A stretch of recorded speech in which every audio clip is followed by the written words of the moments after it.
I think as we start out reviewing how we got here, you all have had dozens of hearings about the draft plan and the DI and its draft environmental impact report, not only here in metropolitan Sacramento, but from the northern Sacramento Valley all the way down to San Diego.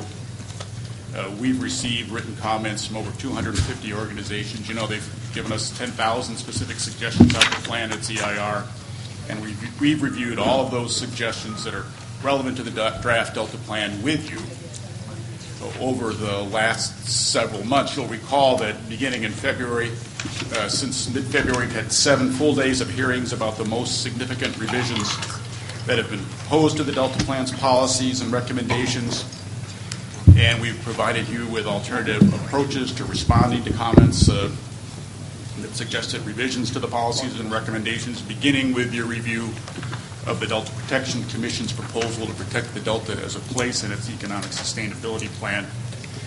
And that, of course, through the course of those hearings, there's been extensive discussion of other policies as well regarding the ecosystem restoration and water supply reliability, water quality, and risk reduction. And at the conclusion of our meetings in April, you provided us with direction about how you thought those issues should be addressed.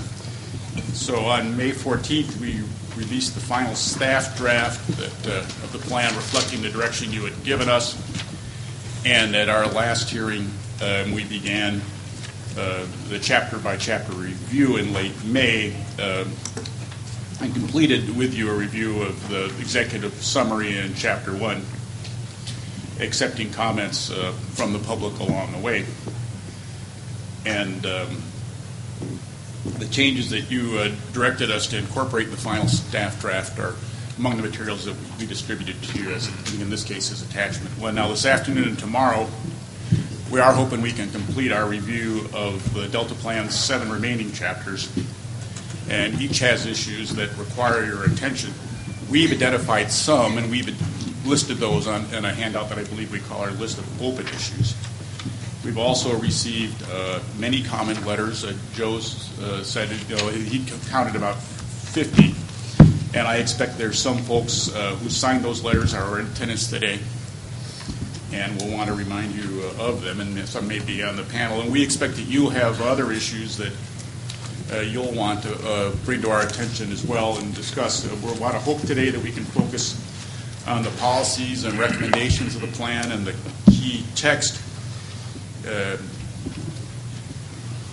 We hope that we can have you discuss them and provide us a direction on the final draft plan. Now, to help with this discussion, we've asked this panel to meet with you.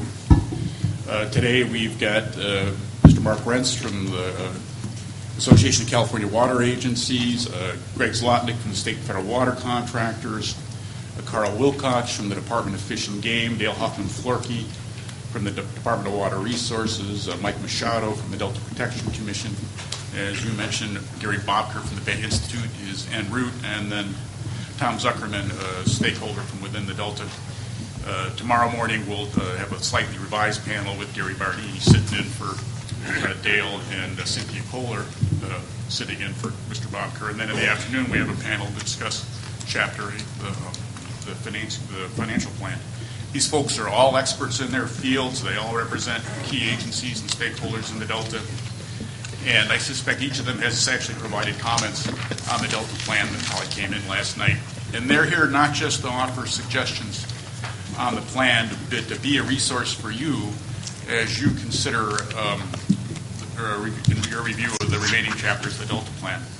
We've got about 7.5 hours available of hearing time before we close business tomorrow, and so that is about an hour a chapter. And part of my job is going to be to help you work through the review of the remaining chapters in the time that's available. And with that in mind, I think the approach we want to take is walk through each chapter, briefly identifying where we as a staff perceive there's issues that remain open and need some discussion. Again, we're going to be focusing on policies and recommendations of the key sections of the text.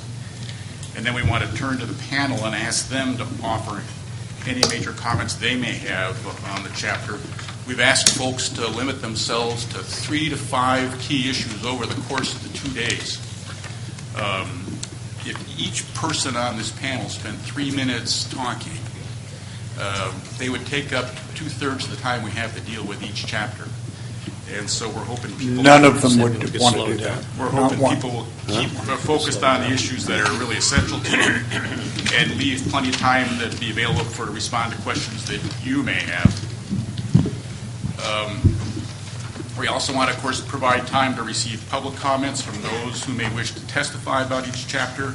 Again, we're hoping folks can keep it brief. The point today is to give the council a chance to provide direction to staff. We hope it's not a forum to relitigate issues that have already been discussed extensively. Some folks may want to do that, and you may or may not want to hear about it. But we'll be encouraging folks to keep things brief.